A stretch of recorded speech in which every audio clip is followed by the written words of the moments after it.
What's up, adventurers? My name is Platinum Phoenix, and welcome back to Pikmin 2. Last time, we beat the game and rescued Louie from the Titan Dweevil.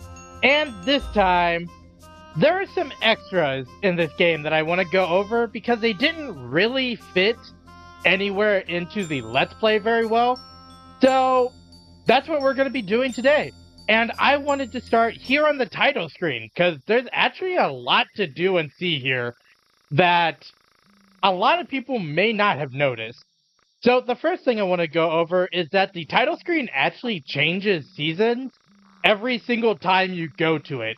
And it's completely random which one you get at any given time. So the first season, which we are on now, is actually the summer season. And the tree that you come flying in on will have a bunch of leaves, and there'll be dweevils and ravenous whisker pillars all over the tree. And when you get to the ground, you will have a ground that has like flowers and foliage around the whole place. When you go to autumn, or when you get autumn, the tree has orange and red leaves, and there'll be no creatures on the tree at all. And when you get to the ground, there's actually a lot of fallen leaves that are on the ground during the Pikmin 2 logo as well.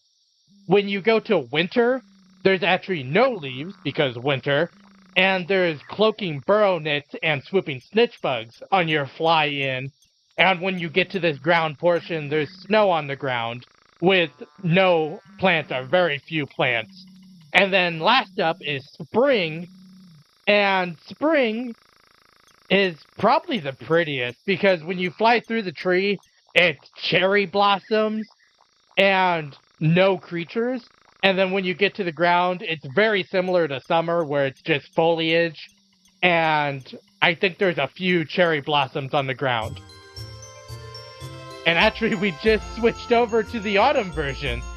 But as you could probably see while I was talking about the seasons, on the title screen, there's also a possibility that different enemies will appear and run through your Pikmin and everything. And that happens semi-randomly. And I only say semi-randomly because if you press down a couple of buttons, you can make them appear. So I'm playing on the Switch version. So if I press in the left analog stick, I can actually make the... Actually, let's go ahead and get rid of this iridescent flint beetle, because it's kind of messing this up. But if I press in the left analog stick, there it is, I can make a iridescent flint beetle appear, and then using the arrow keys, I can control it and run through the Pikmin on the title screen, and they'll kind of swarm around it and chase after it. But if you want to get rid of the iridescent flint beetle or the creatures that you make appear and control, you can hit the plus button, and the Pikmin will separate, and when they come back together, they will reform the Pikmin 2 logo. They'll kind of run into a circle by themselves, and then remake the Pikmin 2 logo. The other thing you can make appear is if you push in the right analog stick, there it is, you can make a red Bulborb appear. And this one's actually really fun to control, because the same as the iridescent flint beetle, you can control it using the arrow keys, or the arrow pad. And if you press the left trigger button, or the ZL button, you can actually... it just left the screen. Let's bring it back, and if you press the ZL button, you can actually eat the Pikmin that are on the screen. And it's kind of fun to just run around and eat the Pikmin and kind of be the bad guy. But if you want to get this one to disappear, you can hit the plus button like the other one. But if you don't want to hit the plus button, you can actually hit the minus button, and it'll cause your Pikmin to disperse again. But this time, when they come together, you can see that there's a notable lack of purple Pikmin. And that's because they come together to form Nintendo instead of Pikmin 2. And this is something I don't think a lot of people know about, because who spends this much time on a title screen? But I just like that you can just make them disperse and form something different than just the Pikmin 2 logo. But that's all that I really want to go over for the title screen. I do want to say here that I'm not going to be going over 2-player battles or challenge mode, because those are both 2-player modes, and I don't have a second player to go over them right now.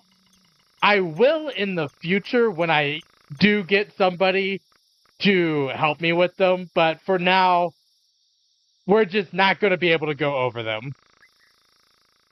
Alright, back on the world map. I want to go over to the Piklopedia, because we have not gone over it yet. And the Piklopedia is your catalog for every single enemy you have faced in the game. And I do mean every single one. And somehow I am missing some, and I don't know. I think these are the 3 different, the red, the blue, and the yellow candy pop buds, actually. Because I never actually used them. And the only reason I think that is because the violet, the ivory, and the queen candy pop buds are right here. So I think this is the crimson, the lapis, and whatever the yellow one is called. But the other things you can do on this screen is you can press A, and it'll actually send you into like a deeper look into the enemies. And if you keep pressing A, you can throw pick carrots at the enemy, and it will show you how the enemy will react. Unfortunately, it's kind of fuzzy for some reason. I don't actually know why it's so fuzzy, but you can use your left analog stick to look around, and yeah, it'll just show you how the different enemies will react to your Pikmin when you're throwing them at it. The other things you can do is if you hit plus, you can go into Olimar's notes, and he will go into very vivid detail on each enemy. So I'm just going to read this. Man-at legs, Pseudo-Arachnia Naravania Arachnor family. This species is an Arachnor family fused with machinery at a crucial point in the maturation process, giving it the ability to fire energy bursts from the launcher beneath the orbital torso. However, the man-at-legs itself is not in control of the weapon. Instead, the mechanical portions of its structure appear to automatically acquire and attack targets. The man-at-legs has a gentle disposition, and as a member of the Arachnor species, it has no natural enemies. It is particularly difficult to understand why this species would develop such an awesome offensive capabilities, leading to rumors among the scientific community that it was the machinery that approached the Arachnor and possessed the symbiotic relationship. I actually like that it brings up different things like that. Like, why would you just assume that the machinery would be the one that would go to the Arachnor? And also, I like the theory that the man-at-legs is actually just the Titan Dweevil. But instead of getting different tools that it uses, like the flare cannon and the monster pump and everything to defend itself, it instead has the symbiotic relationship with the machinery that encases its core or its weak spot, and that's what it uses for its defense. And having the machinery makes it an entirely different species. But the other thing I like about the Piklopedia is if you hit the minus button, you get Louie's notes. Or more specifically, you get Louie's thoughts on how every single enemy in the game tastes.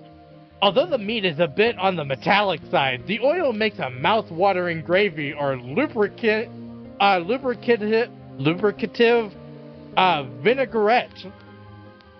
So, Louie likes to eat metal and drink oil, is what I've gotten from this. That You know what? Perfectly fine, Louis. You do you. I'm not gonna shame you at all for this. And if we hit the left arrow key, we actually get to go to the treasure hoard. And as you can see, different treasures will be paired into subcategories, and the ship will give you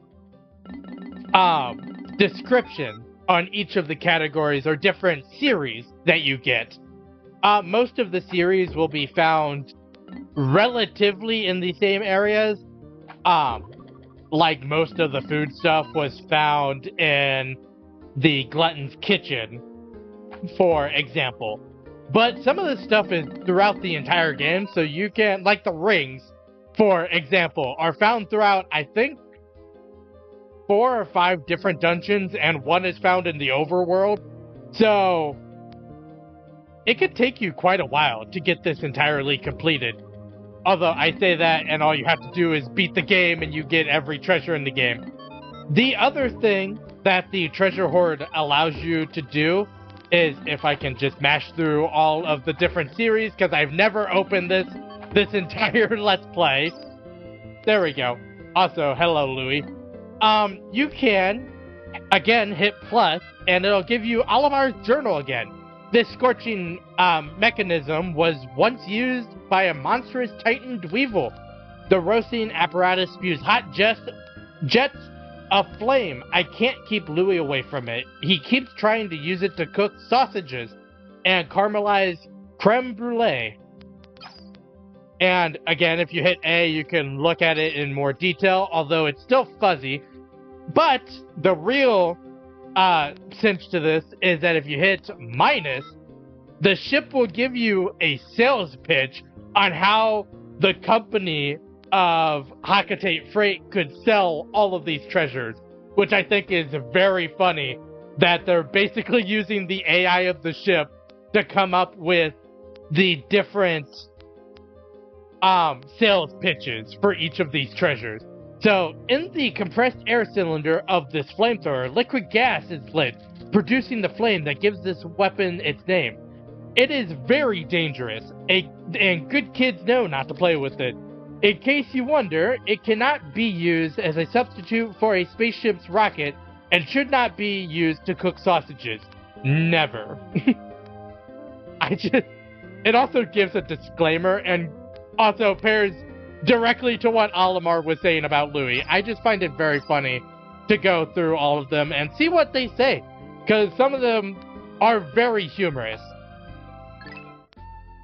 But the next thing I want to go over is I actually want to go to each area and talk about how each of them change throughout the game and how all of them relate to the first game, and talk about certain areas and stuff within each area.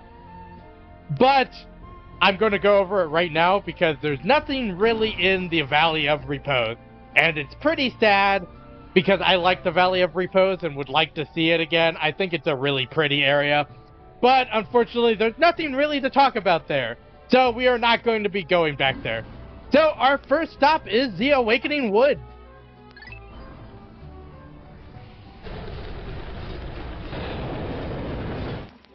So, I'm not actually going to pick up any Pikmin, because I don't need to go over stuff.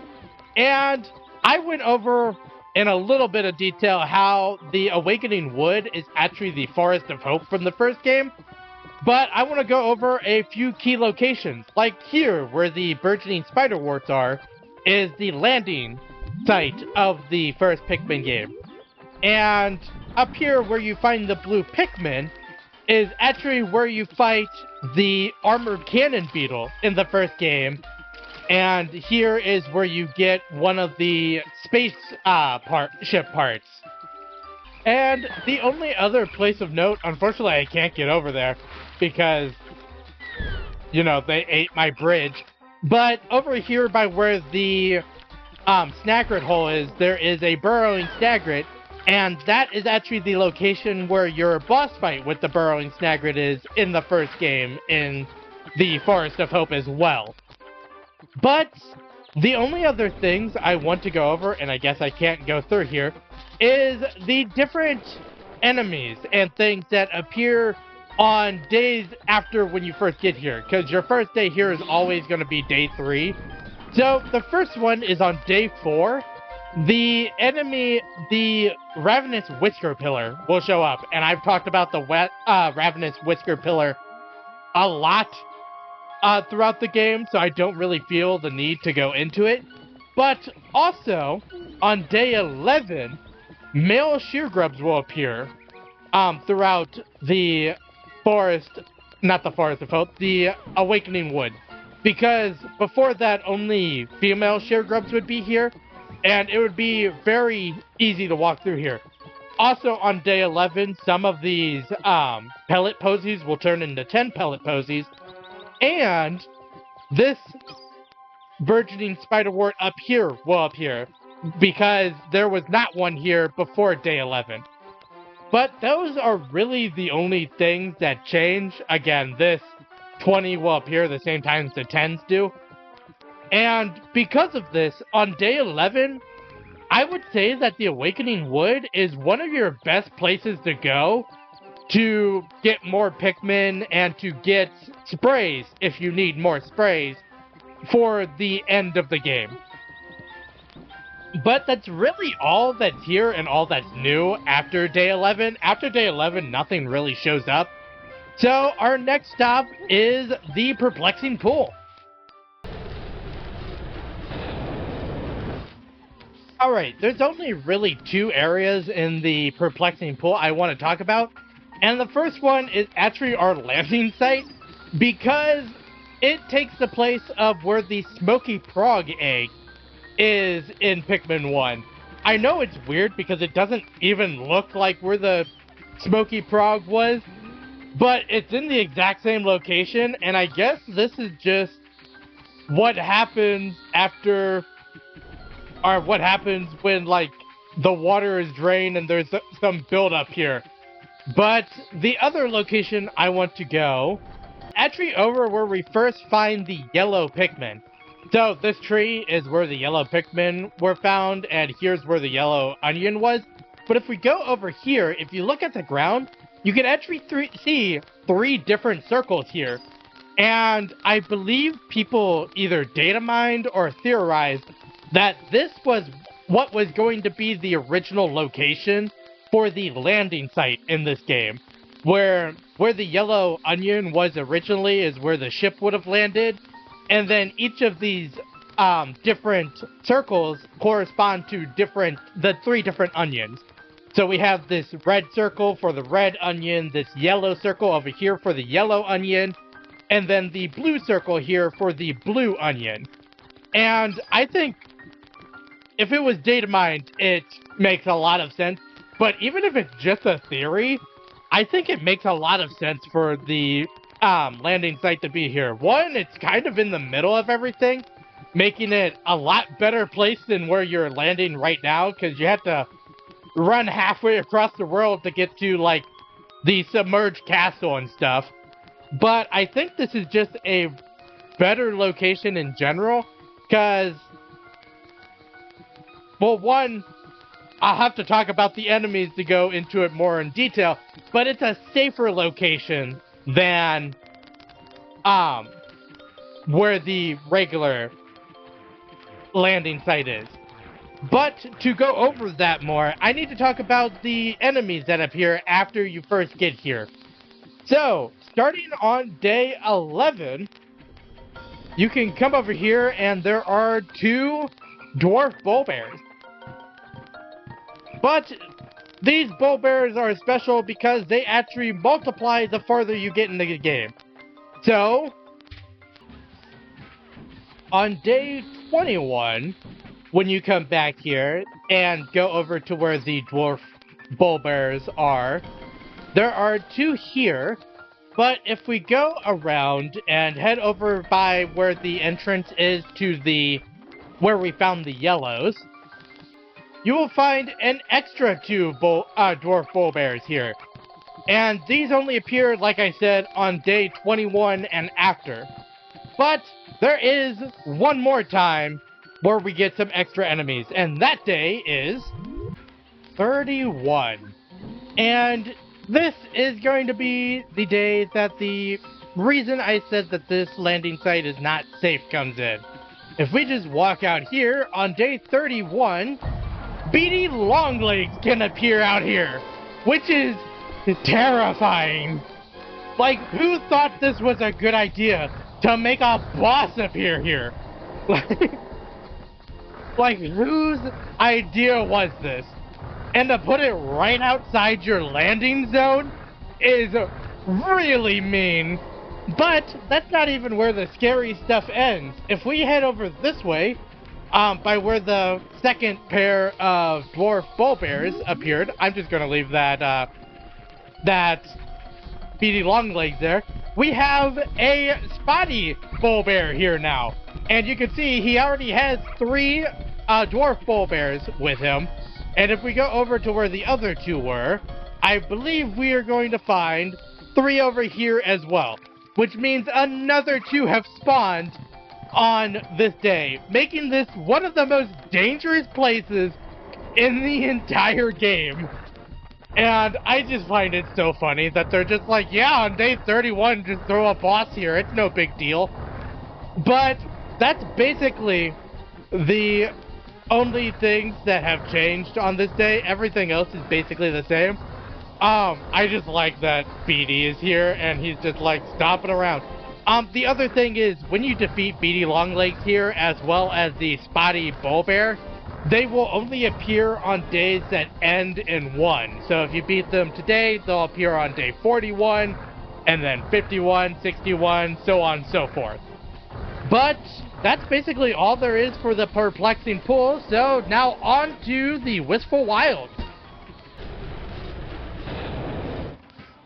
Alright, so the Wistful Wilds actually has a lot to go over, due to it being actually 2 locations from the first game, being both the impact site and the file trial put together.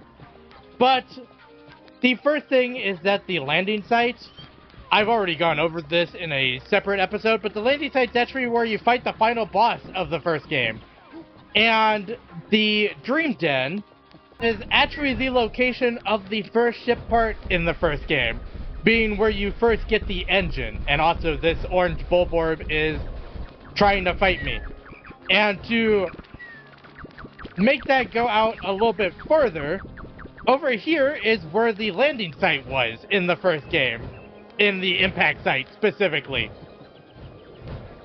But another cool detail about the Wistful Wild is it's the only location that does not have an above-ground boss in it.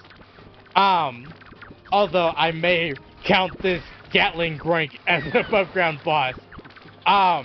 But the Valley of Repose has the Burrowing Snagrit hidden in it, and both, actually, the Awakening Wood also has a Burrowing Snagrit in it, and then after day 31, or on day 31, the Wistful Wild, not the Wistful Wild, the Perplexing Pool has the Beady Longlegs in it, being an above-ground boss. But that's really the only interesting things about the Wistful Wild. I do want to show something else, being a new enemy that appears here on day 31, and the most astute among you may have noticed that it is day 31 again. That is on purpose because this enemy only appears on days 31, 61, 91, and then every 30 days after that. But this time I want to bring 5 white Pikmin with me. And I'm only bringing 5 because they're fast, and because I'm scared that they might get caught if I bring any more. So we are just going to run right past this guy. Hopefully he doesn't try to grab any. And we are going to run over to where the Hole of Heroes was. And once we get over to the Hole of Heroes, you will see these, like, little mite things. These are called Ujadani, I believe is what they are called. And they appear, like I said, on day 31 is the first day they can appear. And then they appear every 30 days after that. But the reason I brought white Pikmin with me is because if we throw white Pikmin at them, Look at all of the nectar they appear while you take them out. The Ujadani cannot actually deal any damage to your Pikmin, but they can poison your Pikmin, which is why I brought white Pikmin, seeing as they cannot be poisoned. But just look at this. We started with 5 and 9, and with just Olimar being here, so at the end of that, we went from 5 purple potions and 9 red potions to 11 purple potions and 23 red potions. That was 6 purple potions and, what is that, 12, 15, 14 red potions. This is by far the best method of getting potions quickly, and the reason I wanted to talk about the Ujadani, because they don't appear very often, and when they do appear, they're kind of difficult to get to, unless you take out a lot of enemies, but this is the easiest place to get them. But to end this episode, I think I want to talk about how I think, or how I feel about this game, because I haven't really talked about it. So, I'm getting away from this Gatling Groink.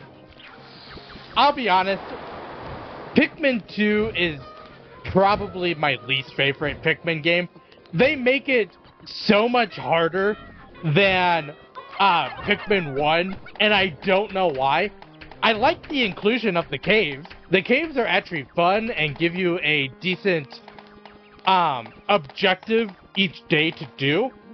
And my biggest complaint about the game is not actually that it's difficult, it's that they took a time limit off of it. I really like the time limit of the first game, giving you a goal to achieve in a specific amount of time, because this game has the timer at the top, but it doesn't actually give you any reason to rush. And that was my favorite part about the first Pikmin game. But I do actually like the additions of the white and the purple Pikmin, respectively. White's less so than purple's because I just adore the purple Pikmin. But yeah, I just wanted to say it is my least favorite game in the series, but I still like it a decent amount, and I would still replay this over some other games I've played, and that should say a lot to how enjoyable the Pikmin series is.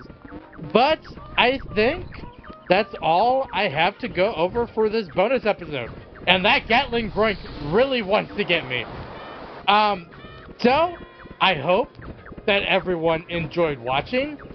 If you did, make sure to like, comment, and subscribe to the channel. Next time, we start a new adventure. But until then, happy adventuring.